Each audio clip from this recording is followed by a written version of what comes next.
La rinitis es una enfermedad inflamatoria heterogénea que afecta el epitelio mucoso nasal. Se caracteriza por presentar rinorrea, prurito nasal, congestión nasal, obstrucción nasal y estornudo. La rinitis afecta aproximadamente a un cuarto de la población mundial. En Ecuador, la prevalencia general es del 10 al 20%. Y en Cuenca existen datos que sugieren que su prevalencia es del 14,8%. Con respecto al sexo, no hay diferencia significativa. Existen distintas maneras de clasificar a la rinitis, sin embargo, la clasificación etiopatogénica es la más utilizada y la de mayor relevancia clínica. A continuación veremos cada uno de sus tipos. La rinitis infecciosa se divide en aguda y crónica. La aguda a su vez se divide en víricas y bacterianas y las crónicas se subdividen en específicas y no específicas. Las rinitis crónicas hiperreactivas se subdividen en las que están mediadas por IgE, las cuales corresponden con la rinitis alérgica, que puede ser estacional o perenne, y las no mediadas por IgE, que pueden ser con eosinofilia, que es el caso de la rinitis no alérgica con eosinofilia, y sin eosinofilia, que es la rinitis vasomotora. Dentro de la clasificación etiopatogénica también se encuentran la rinitis hipertrófica, rinitis atrófica y rinitis ocupacional. Las rinitis extrínsecas se deben a fármacos, agentes ambientales, alimentos, al ejercicio o por traumatismo. En cambio, las rinitis intrínsecas se deben a factores hormonales, emocionales, enfermedad por reflujo gastroesofágico, por alteraciones anatómicas y se da en el anciano. A manera de resumen, dentro de la clasificación etiopatogénica constan la rinitis infecciosa, la rinitis crónica hiperreactiva, la rinitis hipertrófica, la rinitis atrófica, la rinitis ocupacional, la rinitis extrínseca y la rinitis intrínseca. Rinitis vestibular es la alteración que corresponde a las infecciones localizadas en el vestíbulo nasal y los tejidos blandos que la rodean. Folinculitis, forunculosis vestibular, impectic, erypsepela. La foliculitis es la inflamación aguda del folículo pilosebáceo. Las lesiones pueden ser pápulas o pústulas. Su clasificación puede ser superficial o profunda. Sus causas puede ser por infecciones, traumas, quemaduras. Una infección localizada en el folículo pilosebáceo se caracteriza por la presencia de pus y un punto necrótico, dolor intenso y localizado, dolor en la punta de la nariz, dolor de cabeza. El tratamiento para esto será antibióticos, antiinflamatorios, analgésicos y isotretinoína. El impétigo es una enfermedad infecciosa de carácter dermatológico más contagios. Transmisión es de persona a persona por medio del tacto y secreciones nasales. Se clasifica en ampolloso y no ampolloso. No ampolloso es por Staphylococcus aureus, ampolloso es por Streptococcus pyogenes. Se presenta de forma clínica con rinorrea crónica que provoca desencamación e irritación de la piel, trauma por roscado crónico.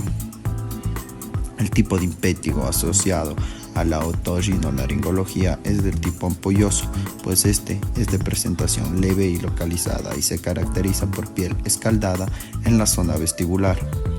Los antibióticos son tópicos, ácido fungicida, sistémicos como la dicloxacilina. La erypsepela, los signos de inflamación vestibular van a ser el dolor, calor, rubor, edema, fiebre. Esta dermatitis, a diferencia del impétigo, su agente causal es más común por los estreptococos. La afectación facial está asociada a una infección previa de vías respiratorias. El principal factor de riesgo es la pérdida de integridad de la piel por cualquier tipo de trauma. Eritema en zona vestibular o nasal. Rinitis crónica infecciosa. La rinitis crónica se considera el estadio inflamatorio e irritativo de la mucosa nasal. Esta tiene una duración mayor a 12 semanas. Se ha clasificado en dos grandes grupos.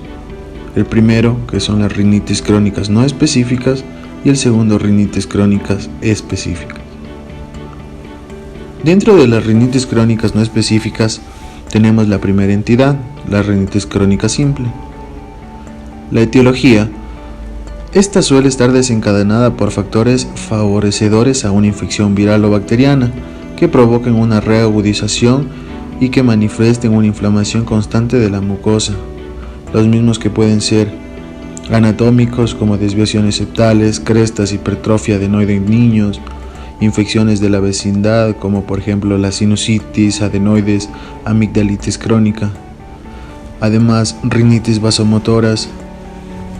Pueden ser también agresiones físico-químicas como humo, el cigarrillo del tabaco, contaminación ambiental, drogas inhaladas, sequedad ambiental, exposición continua al frío.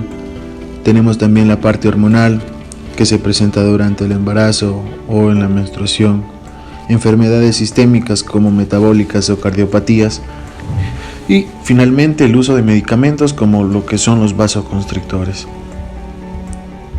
Con respecto a la patogenia, esta se trata de un proceso inflamatorio cronificado, en el cual se van a perder las células ciliadas y se incrementan las células caliciformes, responsables de la rinorrea. Va a haber un aumento de la permeabilidad capilar y va a dar lugar a edema y una obstrucción nasal, con estimulaciones de las terminaciones nerviosas, que estas van a ser encargadas de los estornudos, y con ello van a liberar neuromediadores y reclutamiento de las células inflamatorias. Clínica. Se puede observar una obstrucción nasal en el paciente.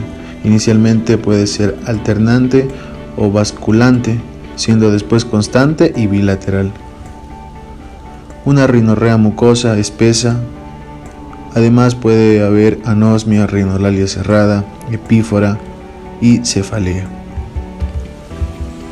El diagnóstico lo realizaremos mediante un historial clínico completo del paciente.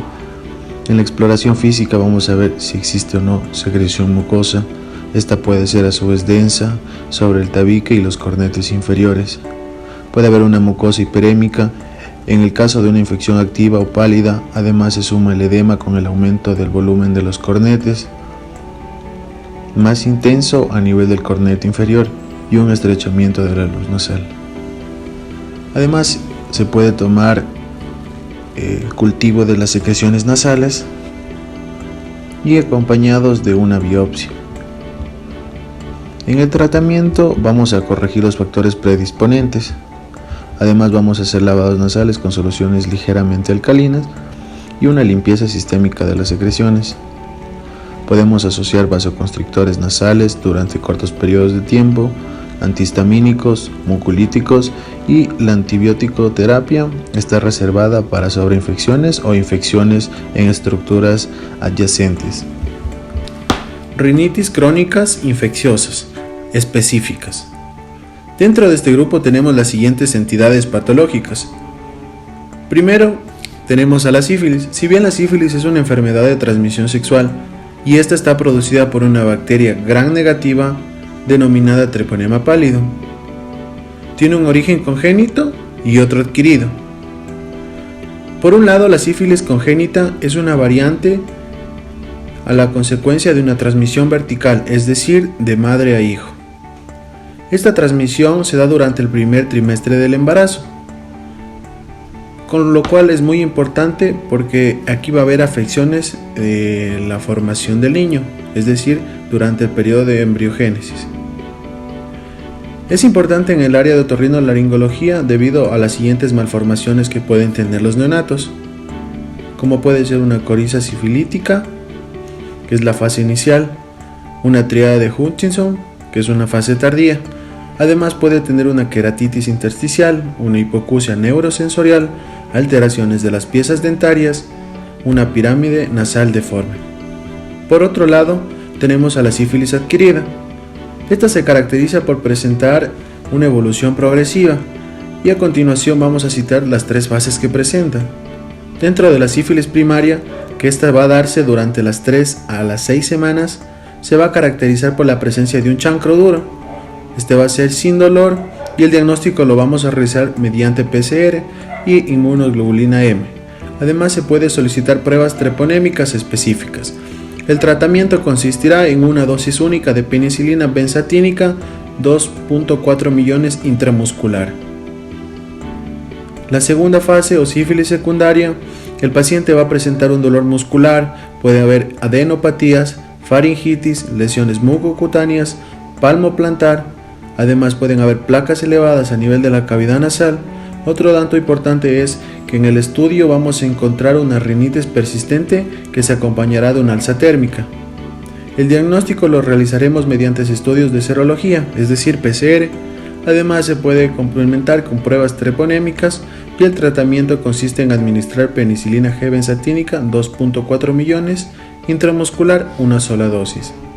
Existe un periodo de latencia de la enfermedad que el paciente puede cursar asintomático. Como último tenemos la sífilis terciaria. Esta se caracteriza por la presencia de una goma nasal. Además, esta goma puede ser que perfore el tabique nasal y exista un hundimiento de la pirámide, es decir, se presente una nariz sencilla de montar.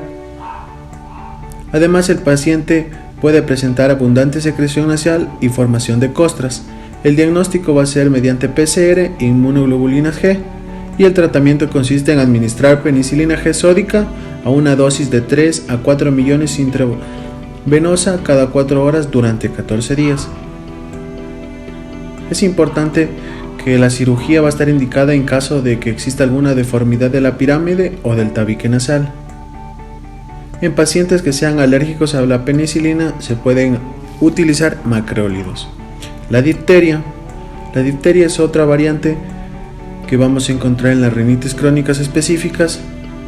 Esta es una patología producida por un agente infeccioso denominado Corynebacterium diphtheriae, muy común en neonatos, en especial aquellos que tienen el sistema inmunológico bajo. La clínica, pues bien, puede presentar rinorrea con contenido hemático, en algunas situaciones puede ser purulento, además se evidencia presencia de costras. Como complicaciones tenemos que pueden haber afecciones a nivel de la faringe. El diagnóstico lo vamos a realizar mediante pruebas de laboratorio, es decir, vamos a tratar de identificar el agente causal.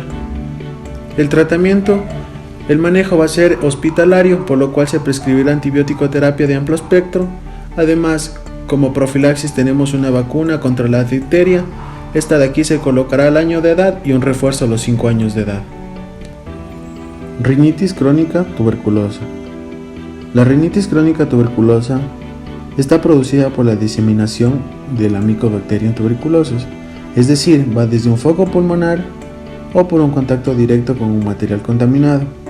Se trata de una enfermedad excepcional y es más frecuente en mujeres. Clínica. Va a presentar lesiones nodulares de un color rojizo o grisáceo. Estas suelen ser blandas y aparecen en la parte anterior del tabique o si no pueden aparecer como unas úlceras en las fosas nasales o en el cornete inferior. El diagnóstico lo vamos a realizar mediante la biopsia.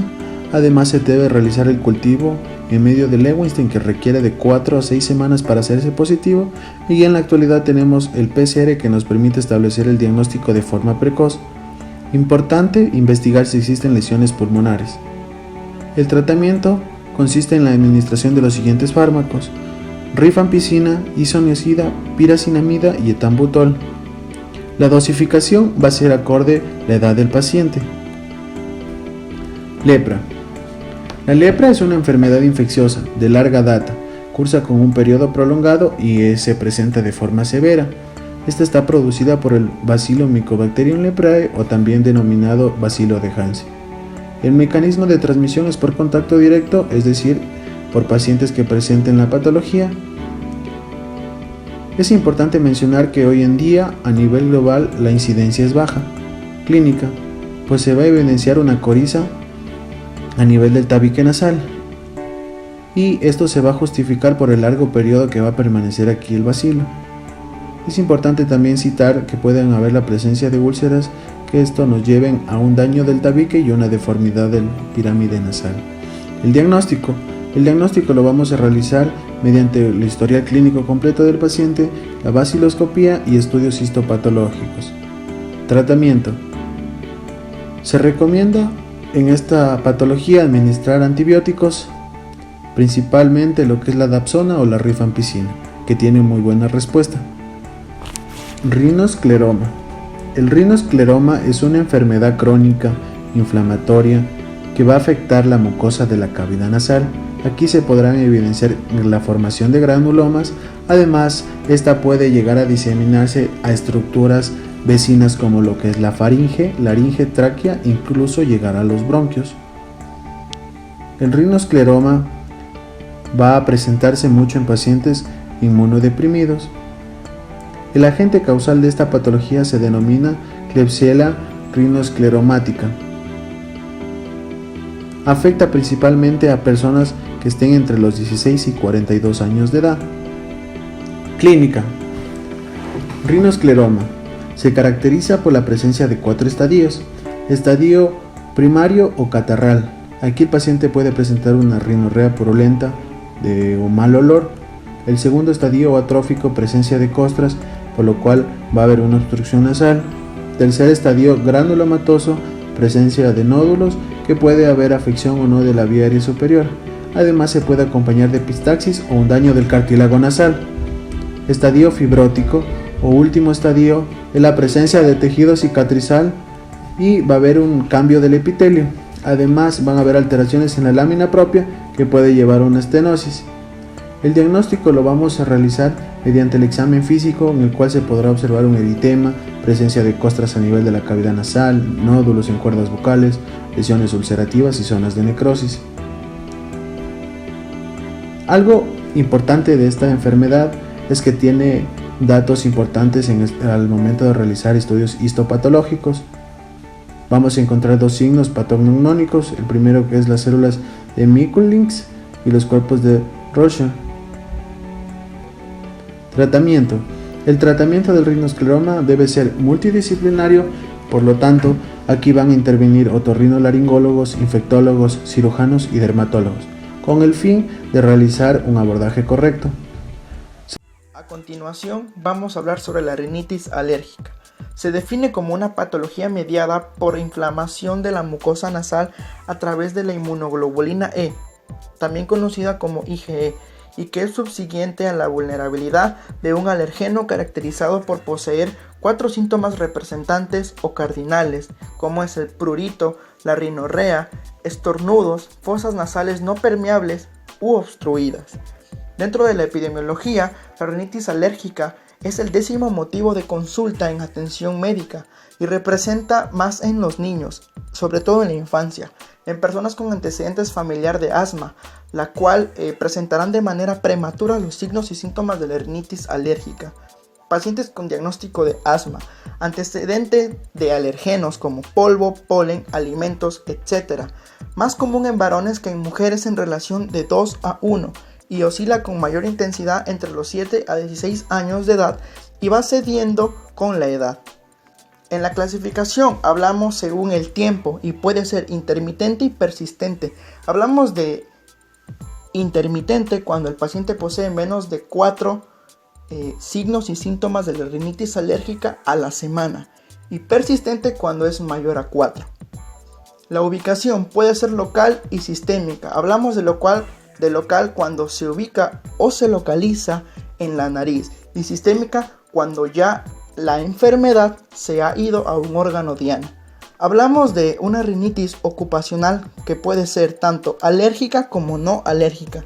Alérgica cuando se trabaja con alergenos comunes como el polvo, como los albañiles, personas que trabajan en la ebanistería o personas que se exponen al polen como los jardineros, personas que trabajan en floristerías, etc.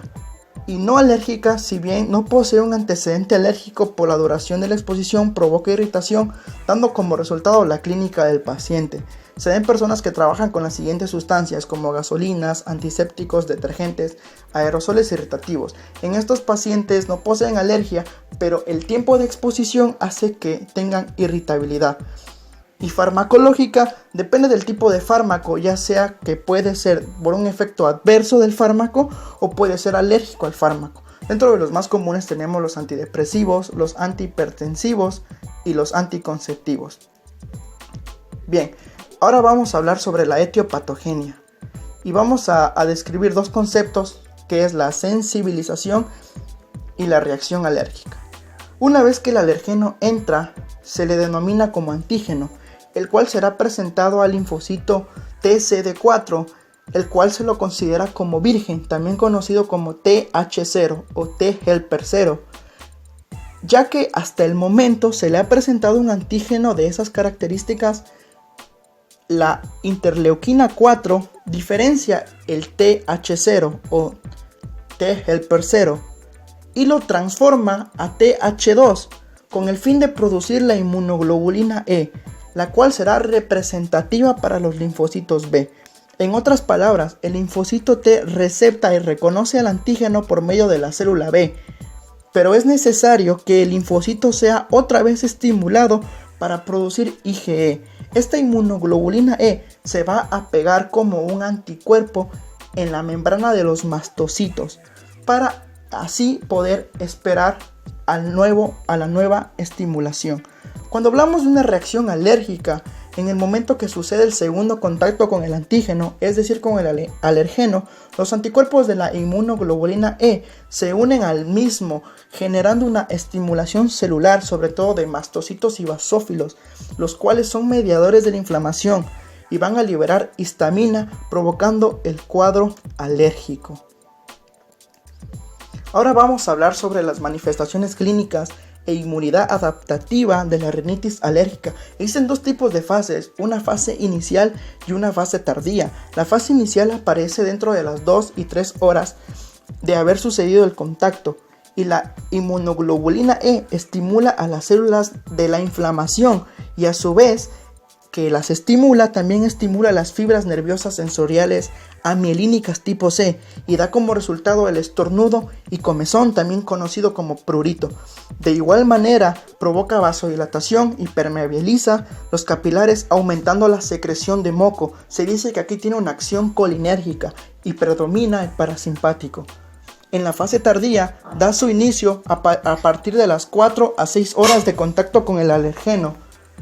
Entonces la inmunoglobulina E sigue estimulando y sigue provocando más prurito y más estornudo, de tal manera que aumenta tanto la secreción de moco que provoca la obstrucción de las fosas nasales, y esta obstrucción puede perdurar dentro de 18 a 24 horas. Para hablar de las complicaciones de la rinitis, es muy claro tener en cuenta que el paciente va a tener el goteo postnasal, y cuando hablamos de goteo postnasal nos referimos a que el paciente va a estar refiriendo tos y a su vez irritación nasofaringea como la inflamación o una faringitis, cambios de tono de la voz, irritación laringea, es la complicación más frecuente. Seguimos con conjuntivitis alérgica. Aparece como consecuencia de la respuesta inflamatoria fisiológica y por el alergeno como tal. Puede o no estar presente, pero se manifiesta con lagrimeo, sensación de cuerpo extraño, leve hiperemia y secreción mucosa. La siguiente característica es la rinosinusitis, que es la inflamación que provoca una alteración en la quimiotaxis del aparato mucociliar, de cual detiene los cilios y enlentece el tránsito del mismo, acumulándose en los senos paranasales, provocando un cierre en el ostium de drenaje, en el cual provoca una acumulación de secreciones en los senos paranasales. Ahora, la siguiente complicación es la otitis. La rinorrea provoca alteraciones de la funcionabilidad de la trompa de Eustaquio, de manera que las secreciones hacen que se pierda el equilibrio neumático, provocando hipoacusia, otitis media, otitis serosa, hiposmia e hipoglosia.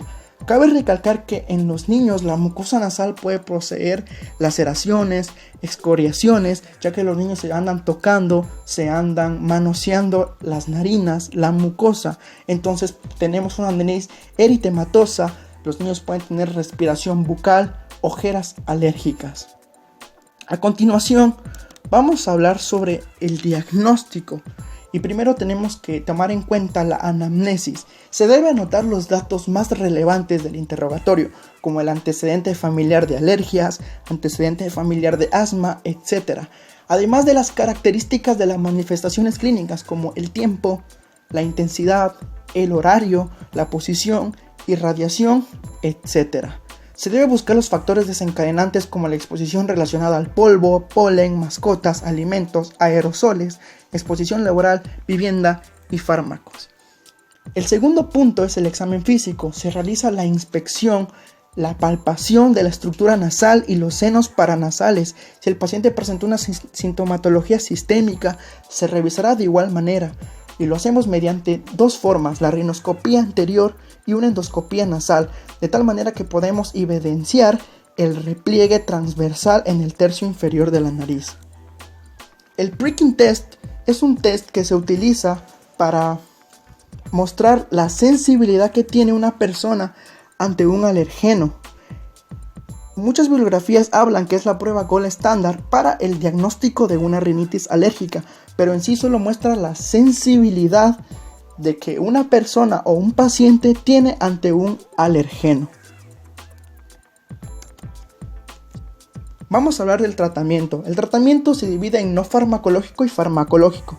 Número 1, debemos evitar el alergeno. Se recomienda a los pacientes que disminuyan el contacto directo con el alergeno causal de la enfermedad, con el fin de evitar futuras recidivas o enfermedades refractarias al tratamiento. Los lavados nasales deben ser con solución salina isotónica o hipertónica en los casos cuando tenga demasiada secreción nasal, de tal manera que va a provocar un alivio a los síntomas.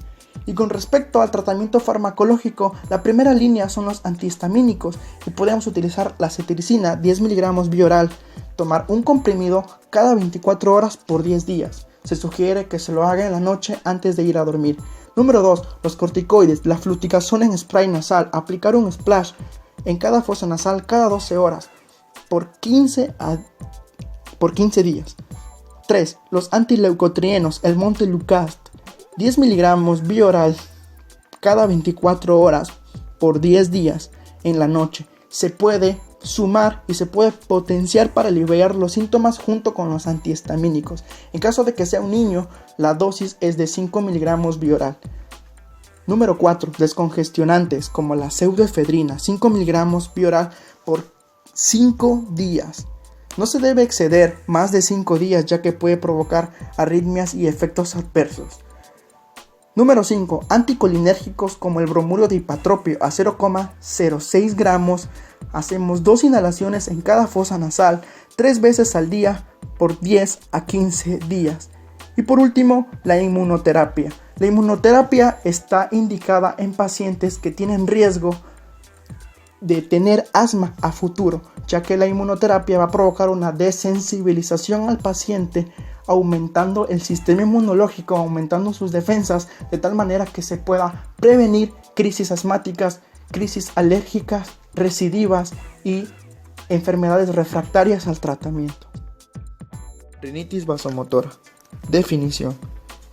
Es una entidad idiopática la cual posee los mismos síntomas de la rinitis, pero el paciente no presenta edema ni inflamación.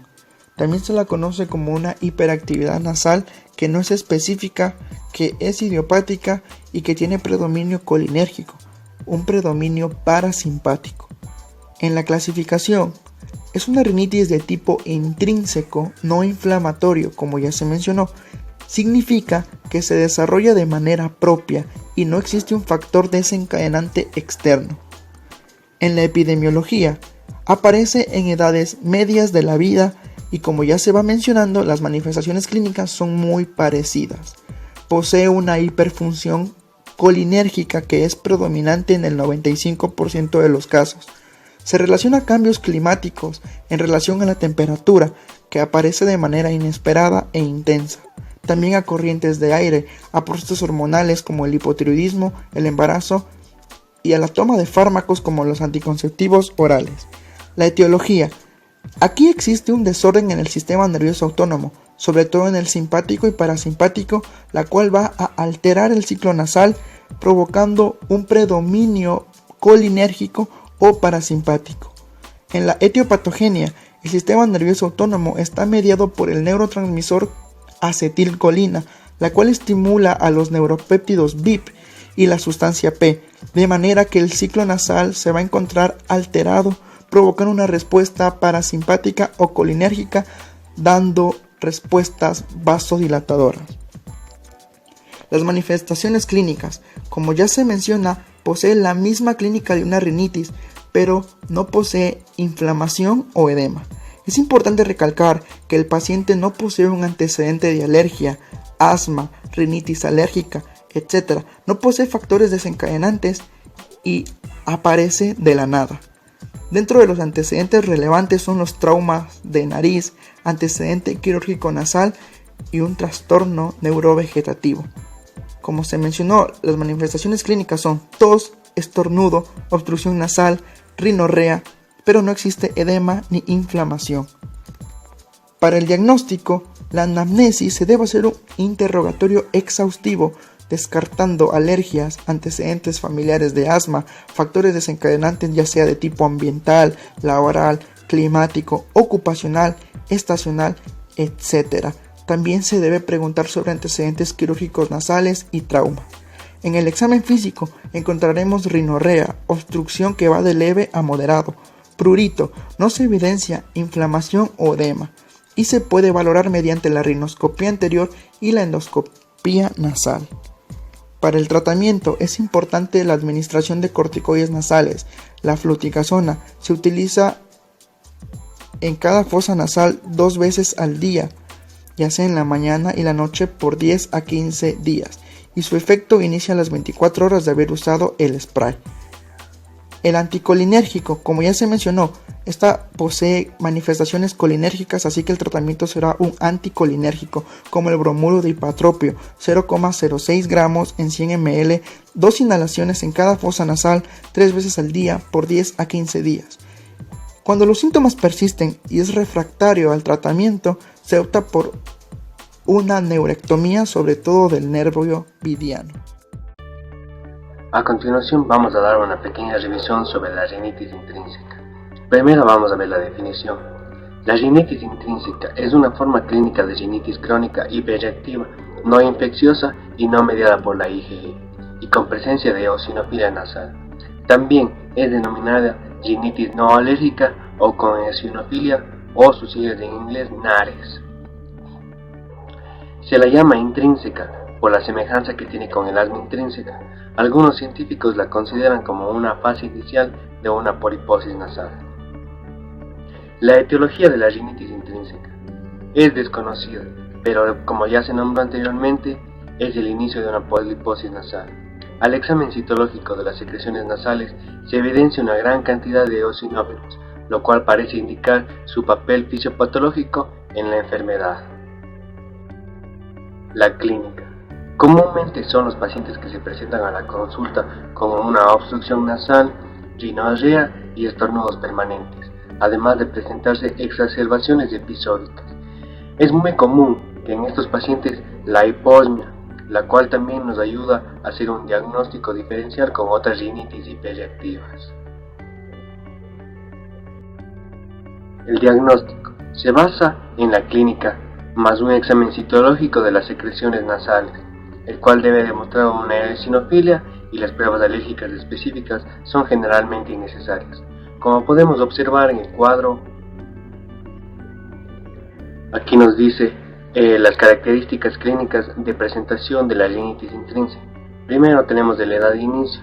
Esta de aquí se va a presentar generalmente en niños o adultos. También tenemos exacerbaciones estacionales, esta de aquí no va a presentar. Tenemos la obstrucción nasal, que esta de aquí va a ser muy común y va a ser intensa. Tenemos la rinorrea, que también igualmente va a ser común y además va a ser intensa. Tenemos los estornudos, que van a ser ocasionales. Tenemos el prurito, que igualmente va a ser ocasional. El asma, que es muy frecuente. La congestión de los cornetes, que es muy marcada. La secreción, que es mucoide. La presencia de pólipos son muy frecuentes. La evolución clínica es constante. Y la citología nasal generalmente se encuentra con eosinofilia. Y en los últimos exámenes que ya no vamos a revisarlos. El tratamiento se divide en dos. El primero es el tratamiento de choque, que se basa generalmente en corticoides sistémicos, y el segundo, que es el tratamiento de mantenimiento, que se basa generalmente en corticoides tópicos. Continuando con la presentación, ahora vamos a dar una pequeña revisión de la rinitis hipertrófica. Primero vamos a ver la definición. Como definición vamos a decir que la rinitis hipertrófica es la que se presenta con un aumento del volumen permanente de los cornetes inferiores, Este aumento de los cornetes inferiores se debe principalmente a aumento en el tejido mucoso y en el tejido cavernoso del cornete. La etiología de la rinitis hipertrófica principalmente se debe a formas idiopáticas y dismorfías anatómicas, y también se cree que es el último grado o el último estadio evolutivo de algunas rinitis crónicas. Lo que produce es una ingurgitación permanente de los plexos cavernosos que se hace irreversible por la fibrosis que presenta el tejido en la submucosa. La clínica. Son los típicos pacientes que se presentan a la consulta con un cuadro clínico típico de rinitis, es decir, se van a presentar con obstrucción nasal, con rinorrea, con estornudos, con congestión, con secreción y con exacerbaciones. El diagnóstico y el tratamiento. Primero vamos a revisar el diagnóstico.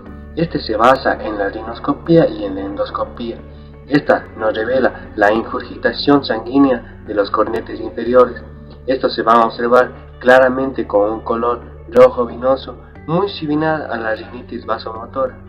El volumen del cornete es desproporcionado a la cavidad nasal, lo cual provoca una obstrucción en el paso del aire. El tratamiento se basa en corticoides sistémicos, en tandadas cortas e intensas. Estos deben estar asociados a corticoides tópicos. Su uso no debe ser prolongado. El tratamiento quirúrgico, vamos a decir que existen varias formas, tales como la resección parcial del cornete inferior, las luxaciones del hueso del cornete inferior y caustías submucosas del cornete inferior. Sin embargo, es conveniente advertir previamente al paciente que con frecuencia los resultados funcionales son transitorios. Por último, vamos a revisar la rinitis atrófica. Primero vamos a ver la definición. Esta de aquí es una forma clínica de rinitis crónica que se caracteriza por la atrofia de la mucosa y de la submucosa y del esqueleto de las fosas nasales. Dan como resultado una ampliación en el volumen de las cavidades nasales con desaparición del flujo mucociliar y con formación de costras. Estas, cuando se van acompañadas de fetidez, se denominan deocena. La etiología. La causa de estas rinitis es desconocida, aunque también pueden deberse a iatrogenia por resecciones quirúrgicas excesivas. Otras posibles causas son las malas condiciones higiénicas, las malas condiciones alimentarias, el desequilibrio hormonal. Esto se evidencia ya que las mujeres son las más afectadas, y por último también se ha propuesto el origen autoinmunitario. La clínica de la rinitis atrófica. Son pacientes que se presentan con una insuficiencia nasal ventilatoria subjetiva, ya que contrasta con unas fosas nasales amplias.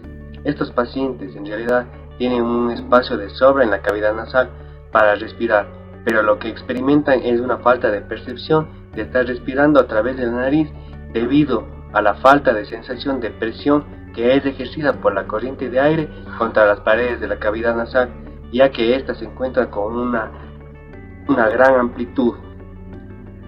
Además, se presentan con cacosmia, rinorrea posterior y sensación de sequedad e incomodidad nasal y faríngea. El diagnóstico se basa en la exploración directa, la cual evidencia la presencia de costras oscuras que tapizan las fosas nasales. Al eliminarlas, estas originan un escaso sangrado. Debajo de estas se encuentra una mucosa intensamente fétida, como podemos observar aquí en las imágenes. El tratamiento es farmacológico, con antibióticos como la ciprofloxacina por vía oral en tandadas periódicas para tratar las sobreinfecciones que son la causa de la fetidez, y además se recomienda hacer lavados nasales diarios con una solución salina isotónica con el objetivo de eliminar las costras y limpiar la secreción fétida. El tratamiento quirúrgico generalmente no es eficaz ni a mediano ni a largo plazo. Como se vio en los anteriores videos, la rinitis se puede clasificar de diversas maneras, así como tener diversos cuadros clínicos y diversos desencadenantes. Ahora vamos a hablar de la rinitis ocupacional, así como de otros tipos de rinitis, como la rinitis medicamentosa, la rinitis emocional, la que es inducida por traumatismos y dismorfias, la rinitis del anciano y la rinitis gestacional. Rinitis ocupacional. Este tipo de rinitis va a ser producida por irritantes que se encuentran en el lugar del trabajo del paciente. Esto se puede evidenciar porque las manifestaciones clínicas se exacerban cuando el paciente se encuentra en el trabajo y mejoran cuando no asiste al mismo. Se pueden producir por dos mecanismos, irritante y o alérgico. Otra rinitis, por ejemplo, vamos a comenzar a hablar de la rinitis medicamentosa. La incidencia de esta rinitis va entre el 1 al 7%, sin embargo se estima que la verdadera incidencia está sobreestimada y esta debe ser mayor, ya que los pacientes cuando se van a la consulta no refieren su congestión nasal. Por tal motivo se le tiene que hacer una correcta evaluación y preguntar el uso de vasoconstrictores. El principal precipitante va a ser el uso en exceso de descongestionantes nasales, ya que esto va a provocar que se dé un mecanismo de rebote. De esta manera el paciente vuelve a administrarse el medicamento para producir alivio de la sintomatología, lo que ocasiona un círculo vicioso. También se puede dar por el abuso de drogas vasoconstrictoras o drogas como la cocaína. Tiene dos mecanismos, que es una inflamación local que está producida por AINES, por ácido acetilsalicílico, que va a dar una inflamación a la mucosa nasal, y también un elemento neurogénico, que esto es producido por guanetidina, metildopa y adrenoreceptores antagonistas alfa y beta. También este tipo de rinitis puede darse por la utilización de antidepresivos o antihipertensivos por su acción simpático bloqueadora, lo que favorece a la acción parasimpática.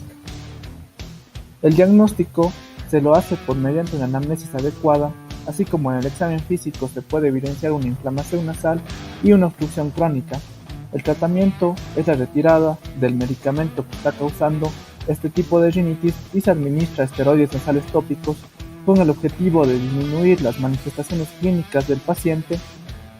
Sin embargo, hay que tener en cuenta que la recuperación completa del paciente se va a alcanzar al año.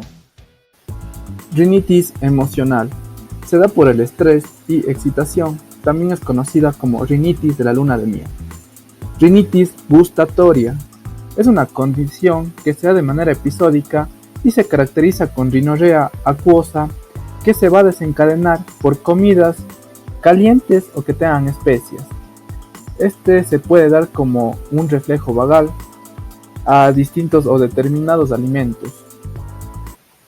Se puede producir una rinorrea al ingerir alimentos especialmente picantes, lo que produce una reacción neurógena que es mediada por el sistema parasimpático. Y aquí ejerce su efecto la capsaicina. Rinitis gestacional. Es una rinitis que se da durante las últimas 6 semanas de embarazo. Aquí la paciente presenta congestión nasal, sin embargo la paciente no tiene otras manifestaciones clínicas del aparato respiratorio. Las mismas desaparecen después de 2 semanas del parto. Rinitis por ejercicio físico. Varios deportistas refieren que de manera habitual aparece una obstrucción nasal. Este tiene un mecanismo fisiopatológico especial, ya que durante el ejercicio físico se da una vasoconstricción nasal mediada o dada por la noradrenalina, lo que ayuda a que se incremente la permeabilidad nasal, lo que favorece a que se dé un intercambio gaseoso adecuado en el organismo de acuerdo a la demanda. Entonces, de manera prolongada y continua, esto produce una vasodilatación de rebote. En el ejercicio existe una disminución en la resistencia nasal en personas sanas y en personas que padecen rinitis vasomotora. La rinitis por traumatismos nasales y dismorfias. Los traumas sufridos, ya sean estos de forma accidental o quirúrgica, pueden causar rinitis. Aquí se da una reacción secreto-vasomotora por actividad del sistema parasimpático, que podría ser inducida por las terminaciones nerviosas parasimpáticas que se encuentran en la mucosa nasal. Aquí hay que tener en cuenta que los neuropéptidos podrían desarrollar un papel importante en la inflamación neurógena y reflejos locales. Entonces, los espolones septales, así como desviaciones, la hipertrofia de cornetes y la concha bulosa van a producir zonas de contacto ubicado entre paredes nasales, haciendo que se liberen neuropéptidos y produciendo una estimulación de las fibras parasimpáticas de la mucosa, lo que da como resultado una inflamación neurógena. La rinitis del anciano es una enfermedad frecuente que generalmente es subdiagnosticada y por tal motivo es maltratada. Se puede dividir en una alérgica y en una no alérgica. La alérgica es mediada por inmunoglobulina, ya que ésta se va a activar en forma de defensa frente a los distintos alérgenos como el polvo, el moho y el polen. Así como la rinitis no alérgica no se encuentra mediada por inmunoglobulinas. Entre sus manifestaciones clínicas se va a encontrar la rinorrea de color claro, la congestión nasal y en menor intensidad el picor nasal y estornudos, que este podría ser desencadenado por comida, olor o emociones. Hay otra clasificación que la divide como intermitentes. Esta se da cuando las manifestaciones clínicas se presentan en menos de 4 días, por una semana, o cuando estas son menores de 4 semanas de manera consecutiva. En el anciano va a existir una atrofia del cartílago nasal, del tejido submucoso, así como de las glándulas nasales. Esto hace que el moco sea más espeso, así como exista goteo nasal, sensación de cuerpo extraño